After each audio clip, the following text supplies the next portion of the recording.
Berapa banyak orang yang sangat-sangat diberkati sedang hadir di depan mata saya siang hari ini. Kenapa saya berkata seperti itu? Bukan perkataan seorang pendeta. Anda diberikan sebuah chance karena Anda hidup hari ini. Untuk bertobat, membalikan keadaan, untuk melayani Tuhan, untuk mengampuni, untuk bangkit dari dosa. What a grace of God. Amin. Anda yang sakit diberikan anugerah untuk membalikan keadaan hari ini. Haleluya. Matius 6 ayat 16 ayat 23.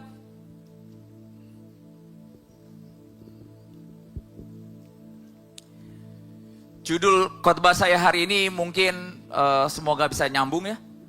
Sangkal diri pikul salib. Sangkal diri pikul salib. Ada kemuliaan di balik salib. Ada kemuliaan di balik penyangkalan diri. Saudara, don't get me wrong. You know, yang Anda sangkal itu bukan yang bagus, yang jelek. Manusia lama kamu. Manusia lama adalah warisan dosa, warisan genetik, warisan kutuk. Nangkep ya saudara ya. Dan itu yang Anda sangkal hari ini. Matius 16 ayat 22.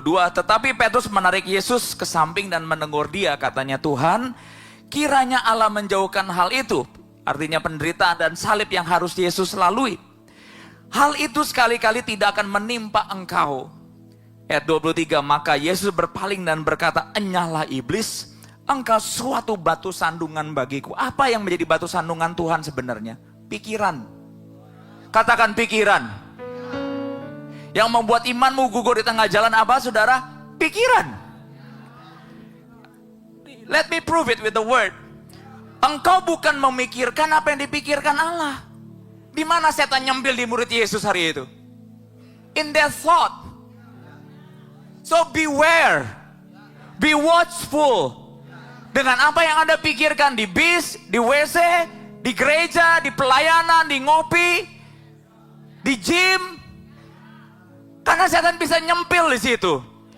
Dan Alkitab katakan, pikiran saudara yang bukan dari Tuhan, itu batu sandungan bagi rencana Allah. Kita berpikir, kita cuma pikiran, no. Pikiran saudara akan jadi keputusan saudara. Keputusan saudara bisa jadi masa depan saudara. Are you there? Saudara, saya mau kasih tahu bahwa the power of influence itu mengerikan loh. Saudara, Anda tahu Jesse kecil? Saya lagi berdoa supaya dia nggak gede-gede, cuman dia akan gede juga sih. Terus saya pernah ngomong ke dia, Jesse, kamu kalau udah gede, kamu jangan nakal. Kamu akan buat Uncle B sangat-sangat sedih. Karena pikiranku begitu mulia soal engkau. Baru nih ngomongin gitu, pulangnya berantem di depan papa mamanya katanya. Oh my God, that's kids all about. Tapi uniknya mereka berantem gak ada dendam. Kalau orang gede berantem dendam. Sampai ke kanker, sampai ke prostat, sampai ke kanker payudara, sampai ke kanker otak. Padahal Alkitab katakan ada cara cesplang untuk keluar dari itu. Buang geram, buang kemarahan, buang kepahitan. Kenapa Anda pengen bisa menyimpan? Anda minta keadilan menurut cara pikir saudara sih. Saudara tahu the power of influence dengan siapa kamu bergaul determine your future, that's true loh. Nih saudara, Jesse kan suka buka game Pokemon. Saudara, saya sehamba Tuhan ini bisa ke influence karena setiap dia mau buka kan itu kayak roulette gitu kan.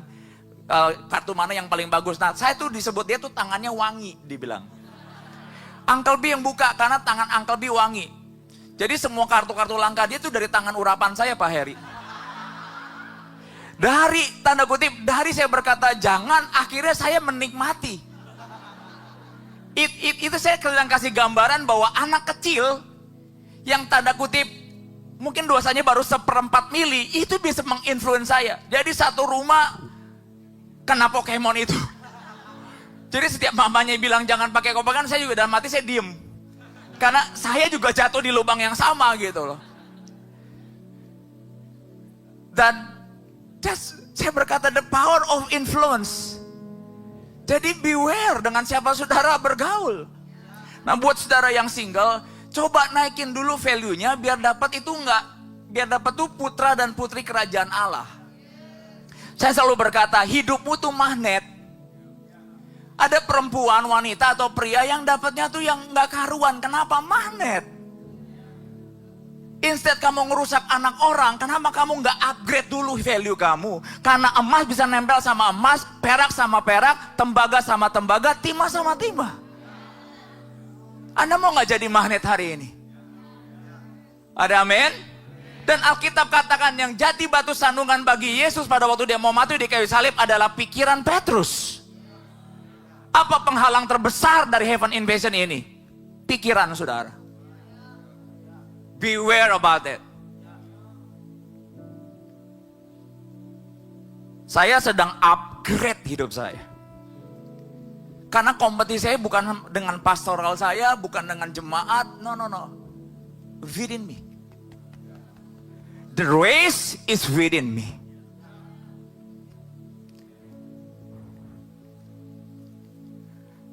Haleluya. And Yesus berkata begini. Dia bukan berkata pikiran Allah melainkan pikiran manusia. Nggak ada setannya di situ. Tapi setan nyempil di cara pikir kita. Jadi pikiran manusia dan pikiran setan dalam hidup kita bisa menjadi penghalang rencana Allah. Dan Yesus ngomong soal salib for the first time.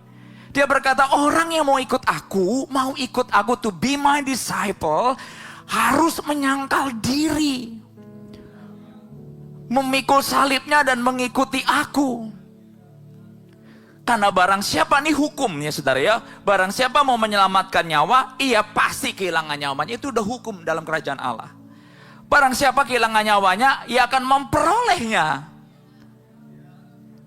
Apa gunanya seorang memperoleh dunia tapi kehilangan nyawanya? Saya baca artikel, ada 1 triliuner dunia lagi nonton kriket kuda. Lebah masuk ke telan. Dalam 5 menit meninggalkan warisan triliunan saudara. Dolar. Saya setiap pagi saya ngomong kepada hidup saya, Barry, life is fragile. Apa yang Anda anggap milik, suami, istri, anak, gereja, gedung, uang, it will be taken in a minute. Makanya Yesus ngomong, apa gunanya? What is the point? Kamu kehilangan kerajaan surga demi temporary yang kamu juga nggak tahu kapan giliran kamu. Kemarin salah satu anak sekolah minggu overcomer baru ada yang meninggal, baru umur berapa tahun? 2 years old. 2 tahun. Jadi perjumpaan kita ini unpredictable. 2 years old meninggal. Katakan life is fragile. Is so fragile. Tapi ada yang umur 75 tahun masih Tuhan kasih kesempatan di depan firman untuk berubah. What a chance. What a blessing. What a grace. Chance is a grace. Sekalipun Anda lapar, Anda ngantuk, it's okay, it's fine. 2 tahun. Saya mungkin kalau saya pikirin, kalau saya punya anak 2 tahun, saya cita-citanya saya jadiin dia tanda kutip wakilnya Donald Trump gitu. 2 tahun is gone. Pulang ke surga. Makanya saya berkata begini saudara. Berhati-hati kamu ikut Tuhan, tapi cara pikirmu itu manusia.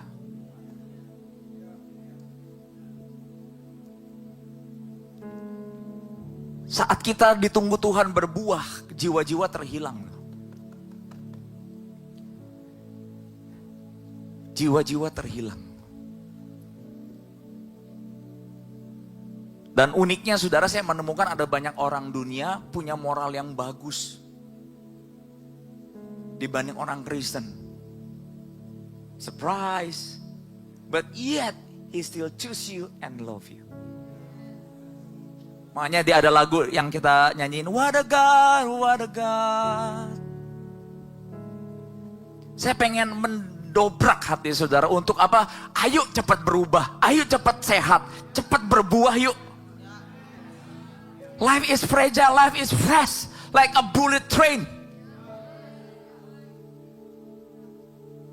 Makanya Tuhan katakan, boleh gak marah? Boleh, jam 6 sore, tutup jendela setan, bertobat, balikin keadaan. Harus punya tekad api seperti itu. Tadi pas penyembah saya berkata, Lord, you know I'm dying without you, I'm dying without you. You better show up. Karena sungguh tanpa roh Allah, tanpa roh kudus, tanpa presence of God, maka kejahatan keliaran jiwa kita bangkit lagi. Dan Alkitab katakan orang yang hidup menurut daging akan binasa.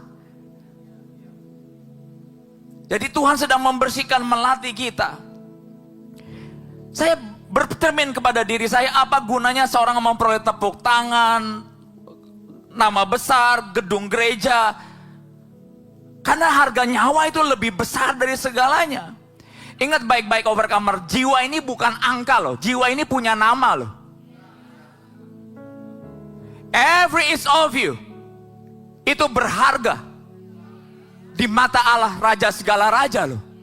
So don't you dare kamu berkata, Tuhan kayaknya nggak mengasihi saya berkata don't you dare say that. Buat saya itu statement yang paling bodoh yang setan pernah taruh di dalam pikiran saudara. In the valley of the darkness, He still love you. In my weaknesses, my grace is sufficient for me.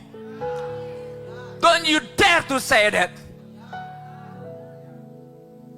Saat orang gak bisa menambahkan kasih, that you are content. Karena Anda tahu apa saudara, bahwa Allah mengasihi engkau apa adanya. Setan marah kayaknya.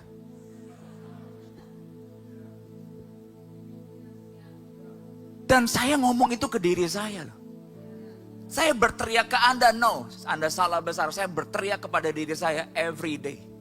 Setiap doa saya belum dijawab, things not happen suddenly, things won't change. Saya berkata, don't you dare, Tuhan tidak mengasihi kamu karena kamu sedang menunggu Barry. No. Dia mengasihi kamu. Saya sedang berteriak kepada diri saya sendiri. Karena khotbah yang diurapi not to please and people, tapi berteriak kepada diri saya sendiri. Am I a doer? Am I a doer? Saya kaget sekali pada waktu saya dengar khotbah satu hamba Tuhan, Pastor Benny Hinn,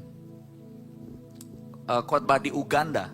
Dia ngomong begini, 10 tahun yang lalu saya is an old Benny. Umur 70-an masih berkata, he keep change.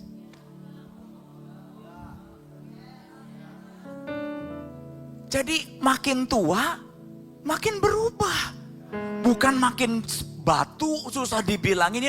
Orang tua saya pengen kasih tahu struggle anak-anakmu. Mostly people berkata, aduh papa mama susah dibilangin. Pastor Benny, seorang jenderal Allah yang diurapi Tuhan, yang berkata, 10 years ago, until now, I'm not the same Benny Hinn. Yang kaget, visinya dia jadi visinya saya selama ini. I'm become wiser. Wow. Katakan para bapak, para suami di sini, targetmu apa? Wiser. Choose wiser. Juga yang wanita, para istri, wanita yang bijaksana. Amin. Dia bilang 10 tahun yang lalu dia berkata, the word of God changed me. Apa yang membuat Anda semakin punya roh pengertian and wiser wisdom? The word of God changed me.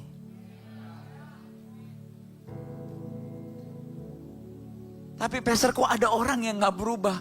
Ya karena gak dibiarkan masuk. Kita bisa bersembunyi di balik alasan gini, kan dia yang salah. Nah, kamu gak berubah tapi.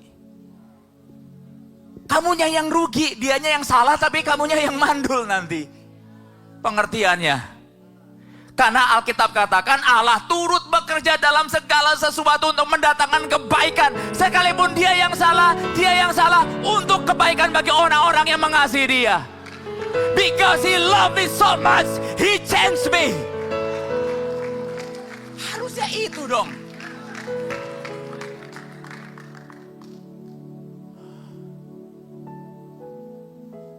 Surprisingly is the enemy is living in me. Dia yang disebut manusia lama, my old Barry. I'm scared about myself all the time. Makanya saya berkata, tanpa Roh Kudus, tanpa Tuhan, tanpa hadirat Tuhan, I'm dying. Saya nggak bisa khotbah. Saya bukan tipe pengkhotbah yang bisa ceplak di YouTube. Kalau nggak ngalamin, saya nggak bisa. Saya nggak bisa munafik seperti itu. No, that just not just me aja. Kalau saya alami, and I will preach about it. Jadi apa yang kamu tuntut di pasanganmu, suamimu, istrimu, anakmu ada di mana masalahnya? Inside of you. I'm not happy with her, with him. Siapa yang gak happy? Yourself. And no one can make you happy. Makanya Daud berkata, kesukaanku adalah merenungkan Taurat Tuhan siang dan malam.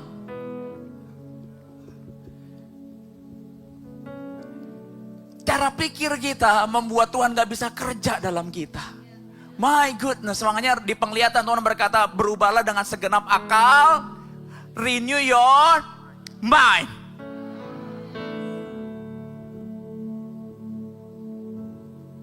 Haleluya. Nah, mari kita buka firman Tuhan. Apa yang kita harus jaga dalam memikul salib? Ibrani 12 ayat 2-3. Marilah kita melakukannya dengan mata yang tertuju kepada Yesus. Semua yang ada di gereja Overcomer, ayo matanya tertuju kepada Yesus. Gereja adalah tempat bunker sakit jiwa. Ada yang mau sembuh, ada yang gak mau sembuh. Jangan diikutin. Arahkan matamu kepada Yesus. My eyes upon Jesus. Bukan berarti Anda gak butuh manusia. Dari mana kasih Allah di-reveal di gereja? Alkitab kata, di sini saya tulis di dalam note saya. Bagaimana Allah menunjukkan kasihnya to the world. For the world. Through you. Kamu pikir siapa malaikat kasih? Gak ada malaikat kasih. Through you. Makanya Tuhan pengen yang terbesar adalah kasih. Through you. Apakah pastor gagal dalam kasih? Many billion time. But I'm learned from that fall. Everybody say I'm learned from that fall.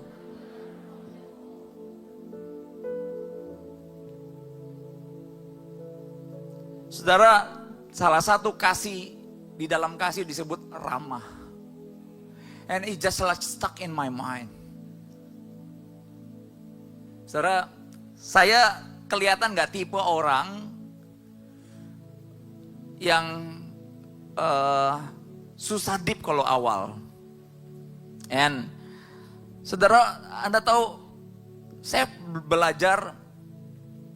Saya punya tempat, bukan punya tempat gym, saya member gym. Ntar dibilang pastor kaya banget, amin. Dibilang travel surga, amin. Mahal banget pas itu travel. And saya belajar saudara, kalau di tempat gym, saya mulai senyum dan ajak ngobrol. Waktu itu ada bapak-bapak sama istrinya, orang bule ngobrol. Dia kalau ketemu, what's up bro? Dia bilang, what's up bro, dia kan pakai ginian. Saya bilang, hey sir, what's up? Dia bilang, what's up too? Maksudnya what's up saya too gitu. Terus dia ngajarin nanti kalau ada member harus nanti harus ini segala macam, dari harga berapa jadi tinggal berapa, dia ajarin segala macam. Saya belajar untuk just like connect with the world tanpa harus jadi kayak mereka loh ya. Banyak orang connect with the world kebablasan, nongkrong with the world, falling in love with the world, united with the world. Dan ujungnya berkata semua orang gereja munafik. Saya berkata kamu kesurupan loh. Kamu benar-benar kesurupan kalau kayak gitu. Banyak kan anak muda kan saya mau menjangkau. Yang dijangkau yang cakep semuanya, yang jelek lu gak jangkau. Itu namanya bukan menjangkau, namanya PDKT saudara. Bedain. Kalau orang jelek dikasih gak diskon, orang cakep dikasih diskon 20% gitu di kopi misalnya. Like. Hai gak ada rasis di sini ya. But I'm learning. Dari mana orang bisa kenal kasih kita lewat bahasa roh? Nonsen. Tahukah saudara orang miskin di luar dan orang kaya, dia longing for Jesus. Dia longing for God. Karena Alkitab katakan the world cannot satisfying you. Hanya orang Kristen penasaran yang berkata the world can satisfying me. Iya. Karena kalau nggak sangkal diri pikul salib, itu yang keluar di hati kita dan saya dan saudara. Are you there? Marilah kita melakukan dengan mata tertuju kepada Yesus. Dari mana dunia tahu kasih? Yesus itu mengasihi lewat makananmu, lewat uangmu, lewat mulutmu, lewat nada suaramu, lewat ketulusanmu. Dan baru kamu bisa bersaksi. Makanya kalau orang yang baru kenal tiba-tiba pinggir jalan berkata, kamu kenal Yesus gak? Mereka, oh no, thank you.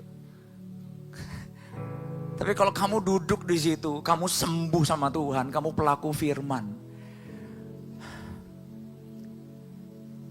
Saudara, saya berkata begini, Tuhan jangan biarkan saya di Overcomer ini kejar angka. Angka itu punya nama. Angka itu punya nama.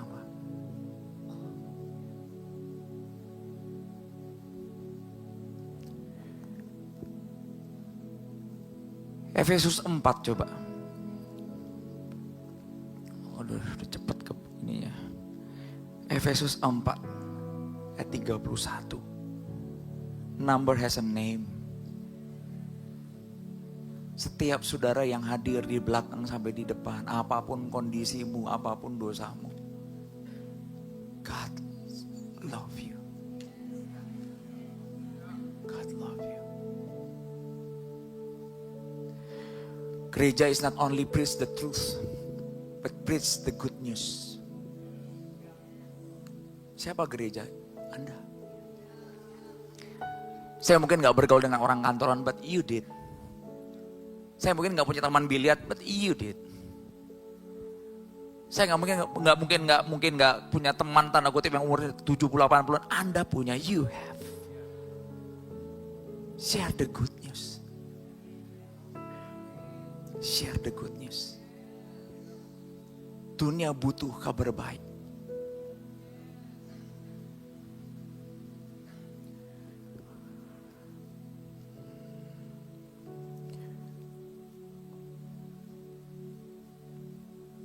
Buanglah segala kepahitan, kegeraman, kemarahan, pertikaian, fitnah, hendaklah dibuang di antara kamu. Demikian juga semua jenis kejahatan. Nah Tuhan ngomong, hendaklah kamu ramah seorang terhadap yang lain.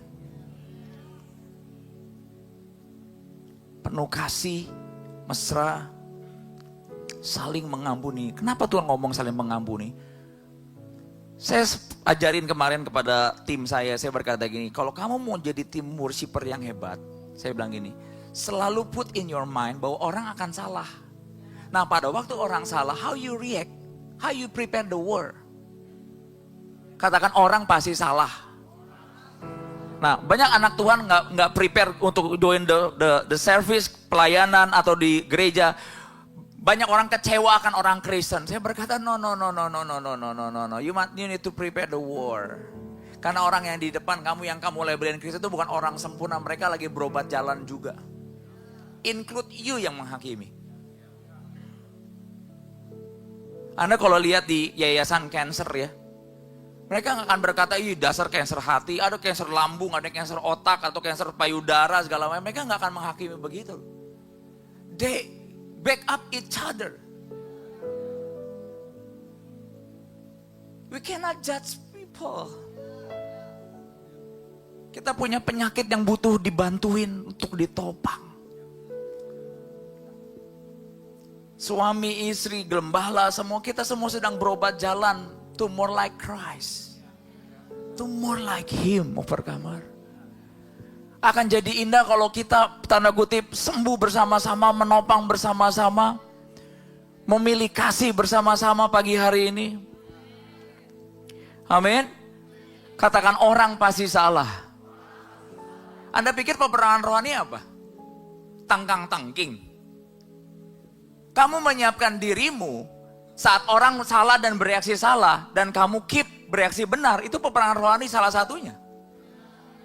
Kamu pikir senjata rohani yang paling ampuh apa saudara? Tangkang-tangking? No, kasih, iman, pengharapan. Latih 3 hal ini. Saya pernah anak XO tuh kalau dekat saya suka takut, jadi salah terus gitu. Suatu saat saya bilang begini, kamu kalau saat gembalamu lagi didik, bukan untuk menyerang pribadi kamu, untuk masa depan kamu, supaya one day ada bos, ada kerjaan yang bisa pakai kamu dan kamu bisa benar di situ. Amin. Yes, XO. Yes, but I love you so much. Kamu gak pernah bayar saya, but still saya tanda kutip give advice for you. Right? Sebagaimana Allah ini yang indah. Pastor, kenapa saya harus ngampuni? Karena Allah juga ngampuni kamu. Sebagaimana Allah di dalam Kristus juga telah mengampuni kamu dan saya.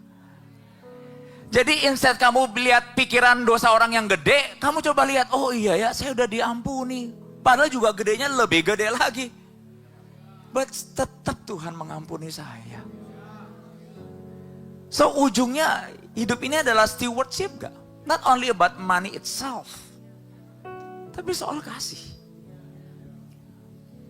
Oh man, gak gampang hidup dalam kasih. Kadang-kadang kasih terlihat kamu harus jadi keset kiri kanan kamu. Kadang-kadang kasih itu gak dapat terima kasih dari orang yang mengasihi orang lain itu.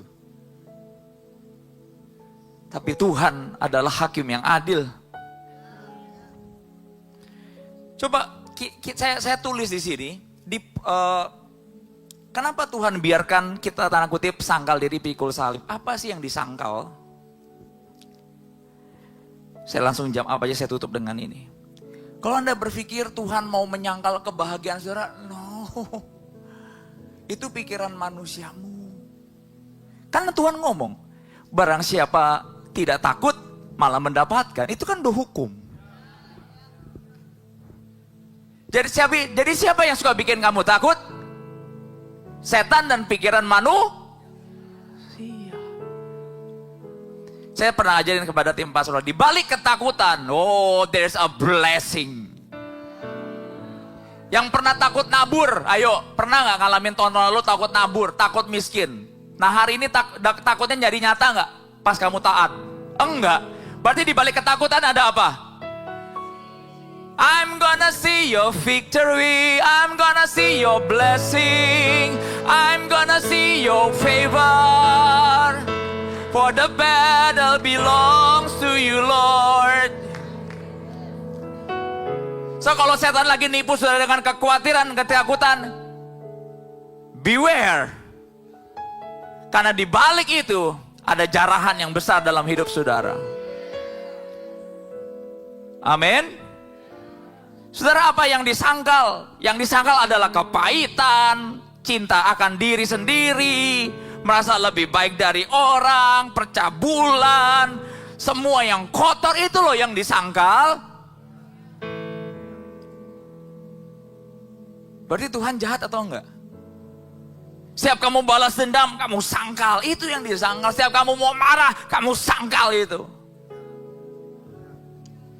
Setiap kamu merasa some people is unfair, kamu sangkal itu dan berkata, the love of Christ is inside of me. Itu yang kamu sangkal. Jadi kalau kamu mau jadi murid Yesus, harus gak nyangkal seumur hidup ini. No. Rasanya pengen berhenti, kamu sangkal. Kamu kira orang yang bisa khotbah di sini penuh dengan tanda kutip sekolah teologi only atau penuh dengan penyangkalan diri untuk bisa khotbah di sini? Penyangkalan. Kamu sangkal. Pikiran pengen cepat kaya, kamu sangkal. Kaya boleh, pengen cepat kaya kata Alkitab berjerumusan. Kamu sangkal. Kemarin saya dengar di hari Rabu, di hari kesehatan, 70% pria overcomer kena asam urat. Saya berkata, lalu ada orang nanya, apa ya masalahnya Pastor? Saya bilang maruk di sini. Makan pete 2, makan 2 kilo, maruk kan?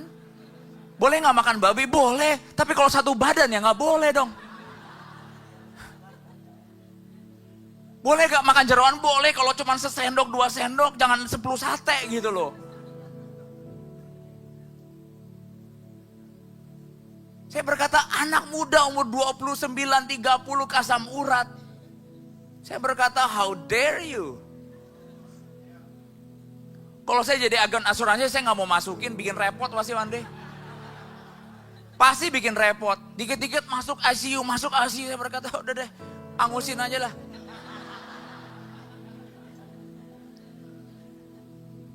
Itu kenapa manusia lama itu bisa bersembunyi di balik apa? Excuse.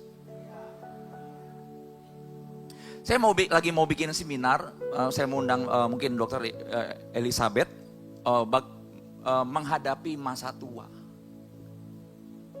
Hello, orang tua overcomer di sini, Anda harus gak prepare the word menghadapi masa tua. You need.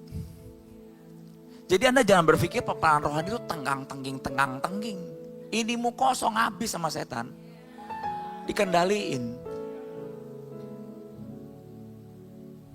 Mau gak masa tua kita kayak Caleb dan Yosua?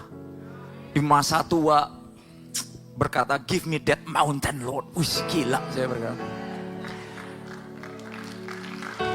Tapi kalau tulang keropos gak bisa give me that mountain.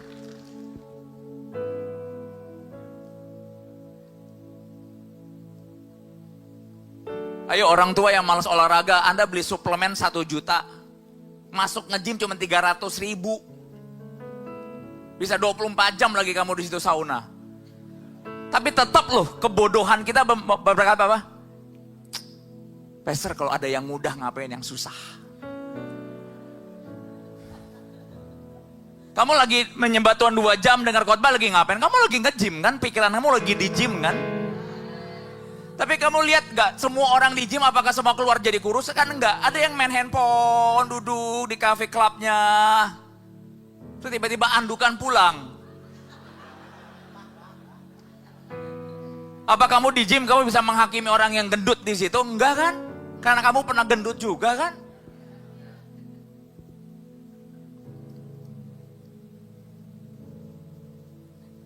Saya kalau lihat ada orang di gym ya saudara, ada orang gemuk, masih nge-gym, saya berkata, saya angkat jempol.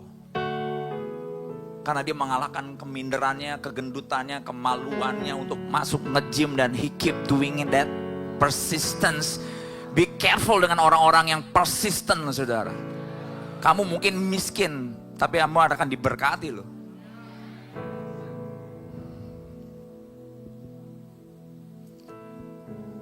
Saya udah pernah kasih tahu, Apa kunci gembalamu? Karena saya tahu saya orang miskin.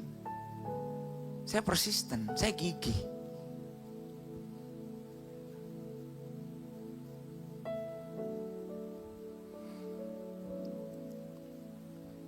Are you there?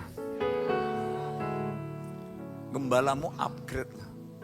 Gembalamu lagi belajar how to communicate. I tell you I don't like it. Waktu itu Dani lihat saya, Pi lagi ngapain? I'm learn about communicate. Berapa jam? Hours by hours by hours. Supaya apa? Supaya Aldo gak sakit hati, Pak Heri gak sakit hati. Supaya jangan kita berkata, oh dalamnya kan yang penting malaikat, luarnya setan. Gak bisa. Dalam malaikat, luarnya harus malaikat. Gak bisa luarnya setan, saudara. Dan buat saya itu selfish loh. Kamu kan tahu hatiku. No, I don't know about your heart. Tell me what is your heart.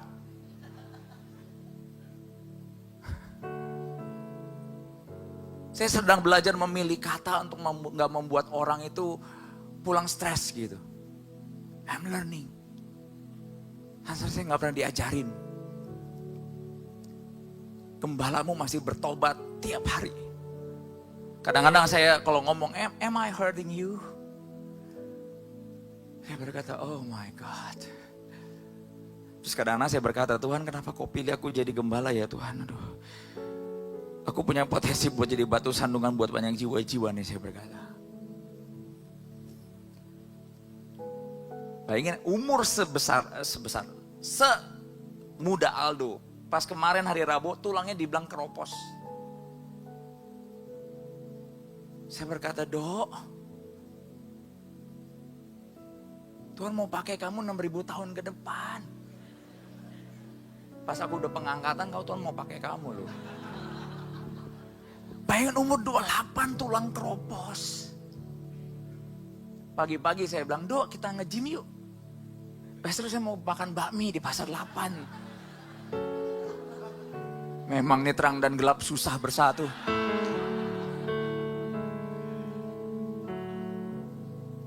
Anda lihat gak orang yang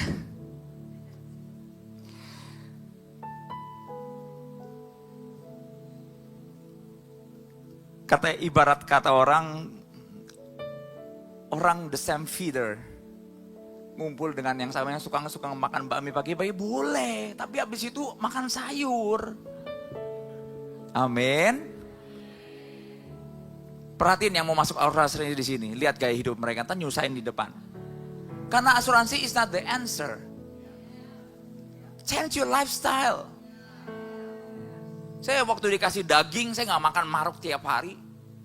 Jesse yang makanin. Aku mau makanan bule, pagi siang bule. Ini makanan terenak di dunia katanya. I love makanan bule katanya. Wah, saya berkata, oke, Jess. Saya makan cuma berapa 2 hari 3 potong, ceritanya harus disebar ke seluruh provinsi. Yes. Karena masalah kita apa sih dalam hidup ini? Tamak kan. Tamak akan dunia, tamak akan kasih, you name it. Jadi kira-kira sangkal diri itu penyiksaan batin atau buat kebaikan kita?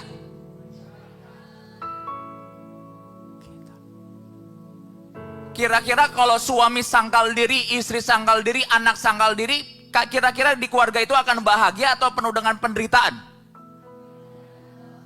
Tapi kalau salibmu kamu timpain ke orang, to your spouses, kamu akan mati di padang gurun di situ. Jangan taruh penyakitmu ke orang dan berkata itu penyakit orang, padahal kamulah yang nularin.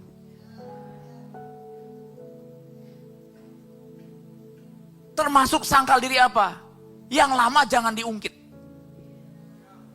Di situ setan masih bisa berpijak.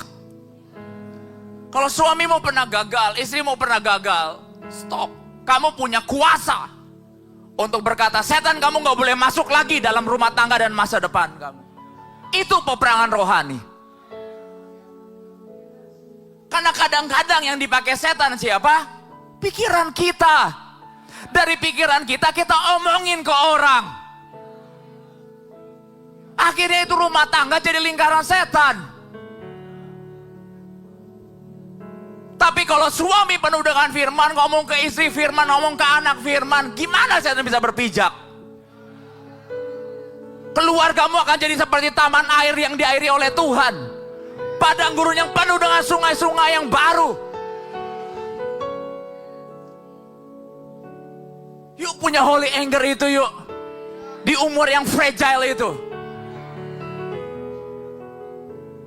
Tuhan mengasihi kamu apa adanya, tapi Tuhan gak bisa terima kamu apa adanya ke surga.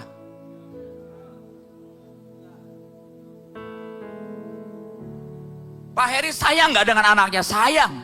Tapi kalau dia nakal, gak bisa terima apa adanya, dia harus pukul pantatnya. Tapi sayangnya berubah? Enggak. Itu Tuhan, itu pertobatan. Itu indahnya. Dosamu gak membuat naik turunnya Tuhan kasihnya kepada saya dan saudara. Cuman dia gak mau kamu tersisa selama di bumi ini. Dia pengen Anda kita ke surga, sama-sama ke surga dengan apa? To be more like Him. Makanya tadi Pastor Benny Hinn ngomong, even Jenderal Tuhan, orang hebat yang diberkati dipakai Tuhan 10 tahun yang lalu bukan lagi aku yang sekarang. Punya gak tekad itu, overcomer? That the fire of Holy Ghost.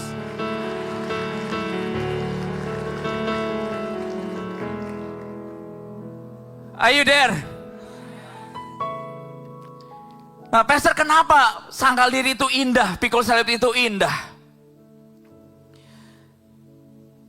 Kita buka Amsal 24.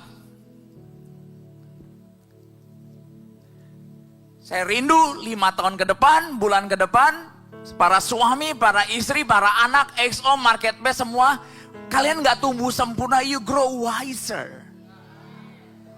Dilihat dari mana, Pastor? Cara kamu bereaksi dan handle masalah.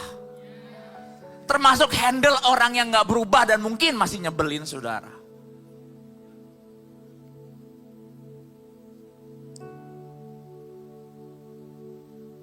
Anda yang gajinya diberkati, para marketplace dan juga kuliah kerja. Persembahanmu naik gak? Atau gaya hidupmu yang naik? Dan ujungnya kamu berkata, kok gue gak bisa beli rumah ya? Kata Tuhan, wait. Kita buka struk kopi kamu. Kecuali kopi Exohol.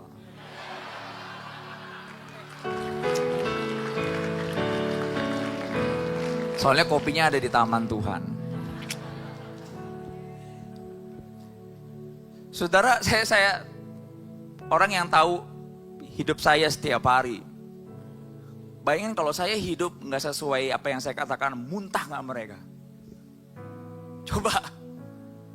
Di sini ngomongnya kasih di rumah maki-maki orang gitu, muntah nggak lama-lama? Muntah lah. Setiap saya lihat muka orang, aduh kayak nggak ada duit dan transfer. Bisa berasa nggak orang nggak punya duit? Berasa dong. Masa butuh kepekaan? Dan saya nggak pernah ngomong iman, enggak udah. Soal iman urusan dia sama Tuhan lah. Yang penting aku sebagai a giver.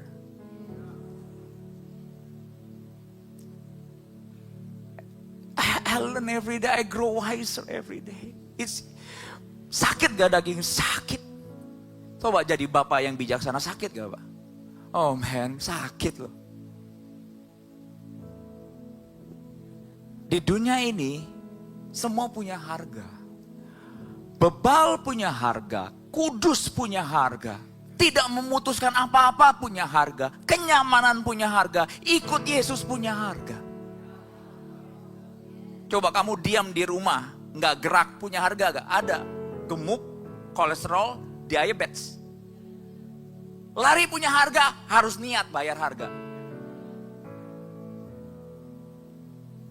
Banyak orang berpikir gini, pernah nanya ke saya, kan ada slogan, kalau beli barbel di rumah nggak dipakai, betul ya? Atau misalnya beli treadmill jadi jemuran. Lalu saya ngomong sama mereka yang ngomong begitu, saya berkata, itu kamu, nggak saya. Saya beli sepeda speeding ya buat spinning, every week. Saya pakai. Saya punya barbel, saya pakai. Di dalam doa saya, sebelum saya mandi, itu slogan-slogan itu karena kamu, bukan saya. Nggak semua everybody does. Firman Tuhan ini buat ngalahin yang ini nih. Sama jaga ini. Masalahnya, hiasan atau dipakai? Ayo kita sama-sama pakai. Sakit gak pastor? Sakit.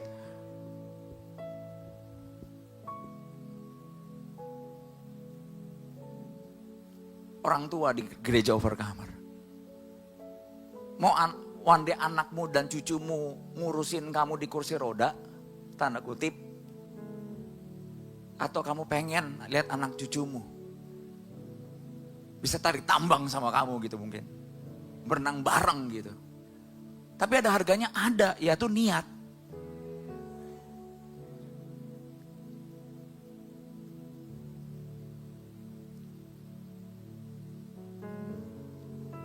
Di Indonesia, saya cocoknya jadi agen asuransi ya. Dengan gaya saya ya. Di Indonesia, kamu kalau sakit bukan kamu sakit, penyakitnya takut, tagihannya bikin takut. Tapi jangan gila-gilaan beli suplemen Kamboja. Turun 10 kilo dalam 2 menit. Like, are you killing yourself? Pokoknya saudara, semua yang instan itu selalu dari setan, selalu. Itu aja caranya. Makanya kalau Anda lihat orang-orang di sini berubahnya lama itu normal. Karena memang berubah sangkal diri pikul salib is, oh man. Nah, yang ngelihat harus keluar pedang pengharapan sama kasih. Karena berubah itu nggak gampang. Kamu pikir suamimu dengar khotbah hari ini berubah gitu? Gak gampang, saudara. Juga sebaliknya. They try. Percaya nggak? Mereka pasti berusaha. Doakan mereka, topang mereka, dukung mereka. Karena orang cancer kalau lagi butuh sembuh, butuh environment. Betul ya? Butuh orang yang kasih semangat, ayo dong cepet sembuh, ayo, kamu bisa, ayo kemonya tinggal 10 kali lagi nih gitu. Bayangin kalau orang lagi udah sakit cancer, mungkin cancernya ada cancer kemarahan, kok kenajisan, tamak semua tuh bilang, makanya lu. Waduh, mereka berkata, Tuhan bawa aku ke surga cepat deh Tuhan. Like, gak bisa.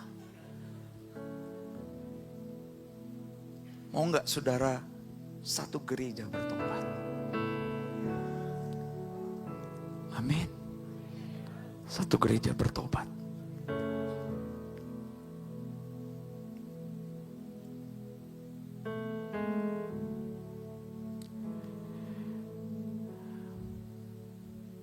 Overcomer di Amsal 24 ayat 16. There's a secret there.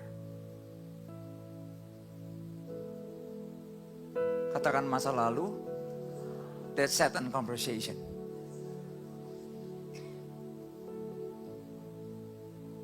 Masa depan is God conversation. Ini gak niru di IG lo ya.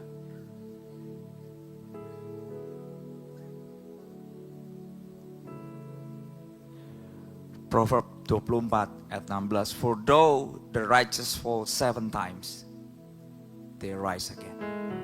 Oh, I love that word. They rise again. Anda yang lagi jatuh hari ini, jangan pusingin gedenya dosamu.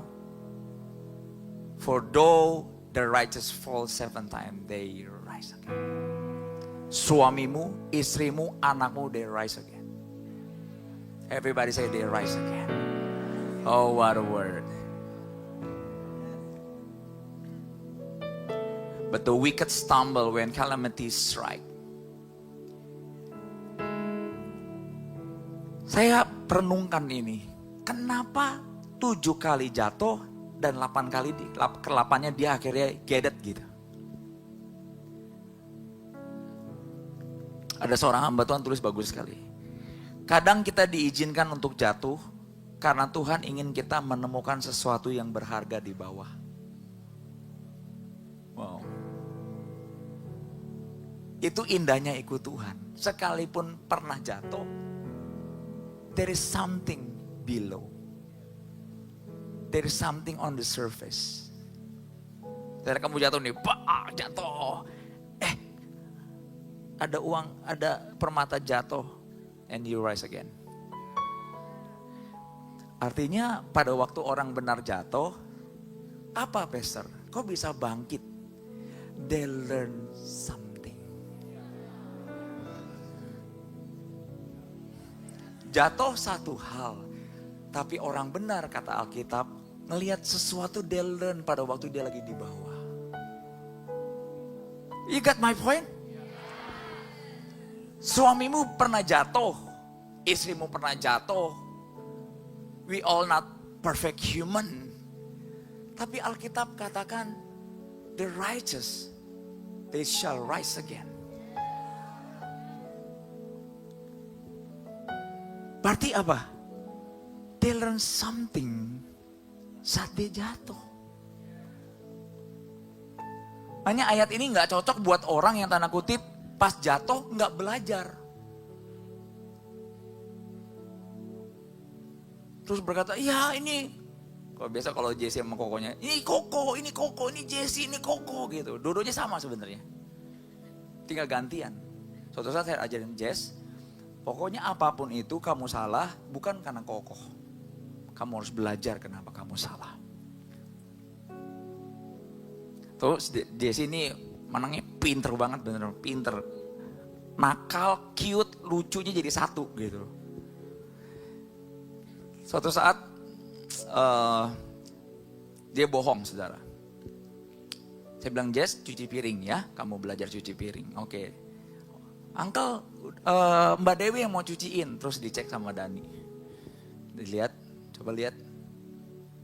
Ternyata belum dicuci. Terus ditegur, terus dia gini diem aja. Terus tiba-tiba dia guling-gulingan di tanah. Dia berkata ngomong gini. Semua salahku. Ya. Apa dia bilang? Semua nyalain aku. Loh. Kamu yang bohong. Kamu yang salah. Sangat saya, benar kamu harus disalahin. Kenapa kamu jadi mental korban? Nah Kokonya juga sama. Waktu dedenya nakal, dia bilang, ya Uncle B mungkin gak akan percaya. Ya memang salahku semua, ambil dia nangis gitu. You know lah JJ kan. Saya berkata stop it.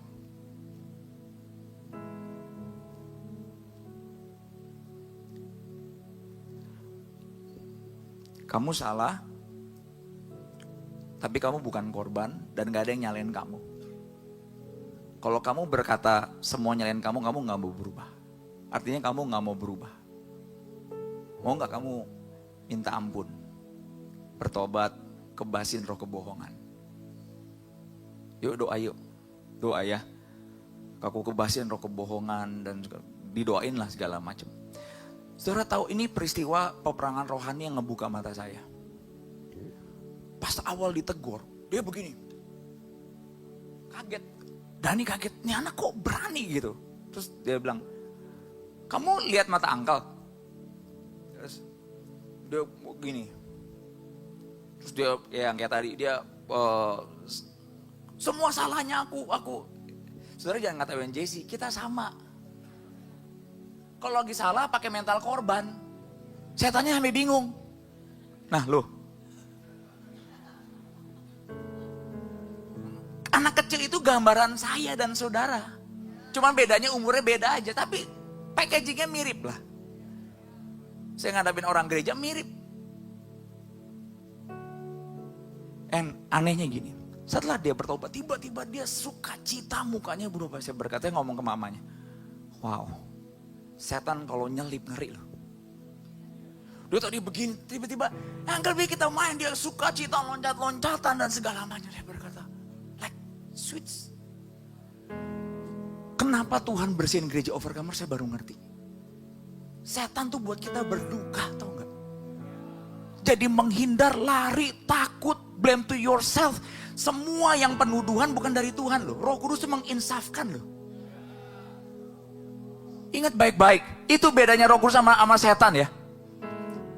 Kalau kamu salah, kamu kayak, ya memang semua salahku dan kamu pakai mental korban, setan sedang nyelip di situ. Kalau kamu insaf, itu Roh Kudus.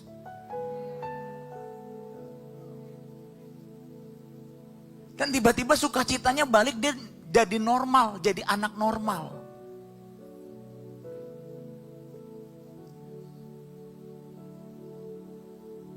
Ngerti saudara? Itu di anak kecil, apalagi di orang gede. Udah jadi pulau kali.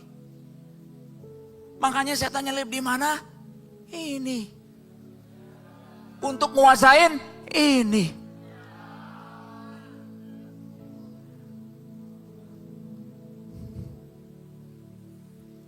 Itu contoh kecil anak kecil bagaimana setan. Dan uniknya gini, pada waktu dia salah BDP, dia pengen pulang. Saya berkata, kalau ada orang pengen jauh dari hadirat dan taman Tuhan ini, gak benar saya berkata. Terus saya bilang, papa mamamu gak ada, kamu pulang kemana?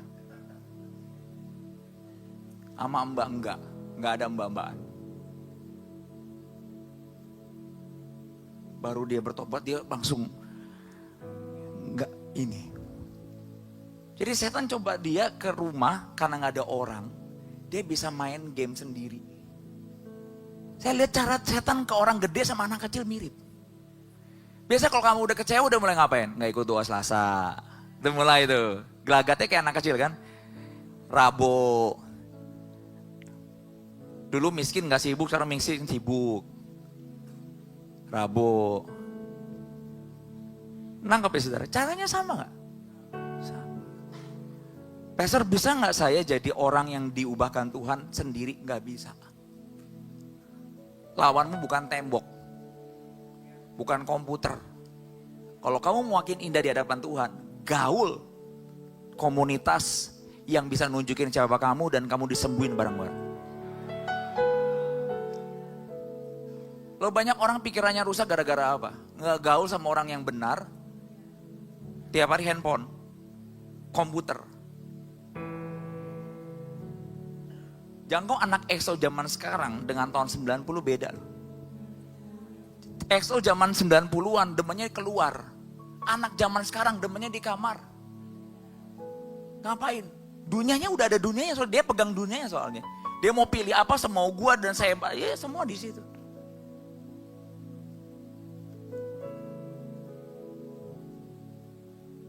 Aneh ya zaman sekarang. Cara setan menghancurkan generasi berubah sekarang. Dia isolasi seseorang, taruh di kamar, dia feeding ini tiap per detik. Bam, bam, bam, bam, bam, bam, bam, bam, bam, bam, bam. You cannot build church from Instagram.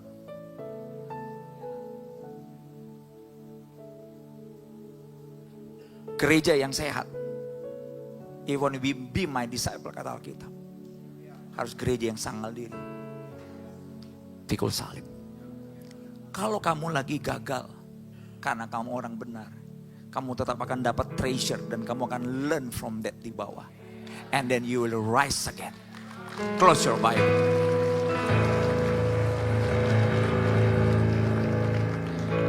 KKR tinggal berapa bulan lagi? Ayo doa sama-sama. Beriman bersama-sama. Yang di rumah tangga, semua yang lama itu miliknya setan. Karena Yeremia berkatakan, I have a plan for the future. Rancanganku damai sejahtera. Gak pernah kecelakaan. Yang sering curiga sama Tuhan adalah setan itu sendiri. Jangan biarkan dia bersarang di pikiran saudara. Remember overcomer, number is punya nama. Setiap saudara berharga di mata Tuhan. Amin. Close your Bible. Kita akan beri persembahan dengan hati yang benar di hadapan Tuhan siang hari ini.